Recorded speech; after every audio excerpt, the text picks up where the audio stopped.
It's the most open Everest we've had in the last 5. Anyone could win, and I wouldn't be surprised. I heard Huey Bowman on the radio say that he thinks it's the most open Everest as well. So, look, and the speed's out wide. I think the barrier draw is thrown a bit of a curveball because, you know, you've got the two speedsters out the back. So we'll just see what happens. You must be very proud of this industry, of what it is in New South Wales. The Spring Carnival virtually ended after Epsom Day in the past. Now, look how strong it is all the way through to November. Look, it was important for us for our normal field sizes.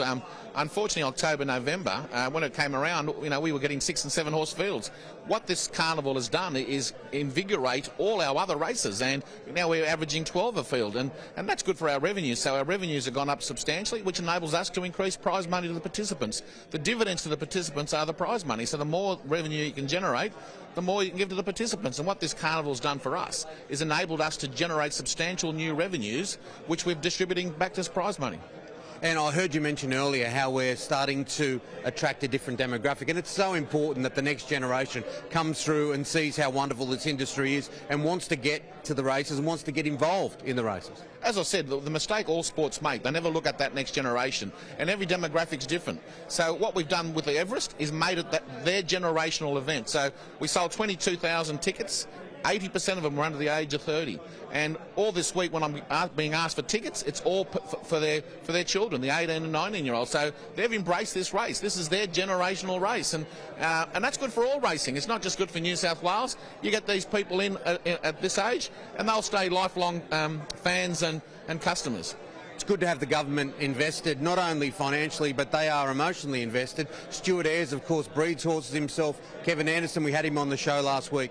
Look, Kevin Anderson's been one of the greatest racing ministers we've had. He works tirelessly for the industry, and we much appreciate everything he does. He's from a country town in Tamworth, so he ensures that we look after country racing. And I don't think country racing's been more financial in the last 2 years than it ever has been in its history. I mean, prize money has gone up 70% in the last 5 years. We've really concentrated on country racing. A lot of that's to do with Kevin Anderson.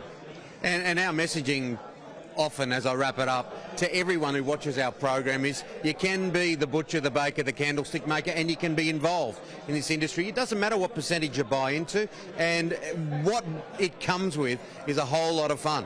Absolutely, and everyone thinks the Everest is for the wealthy. It's not, because in the first edition there was 30 people that owned the horse that were bricklayers, school teachers, and so this is an aspirational race for everybody, because you invest in a horse, in a syndicate, and you could one day be running in the Everest. And the Kosciuszko? And the Kosciuszko is the country version of it.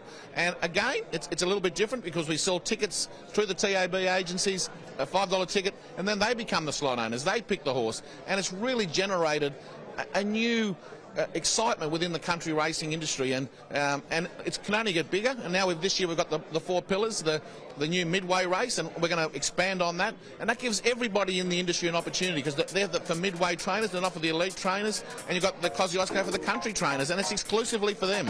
And so we're getting everyone involved in racing in New South Wales. Finally, will you give us a tip, or is it the best horse wins?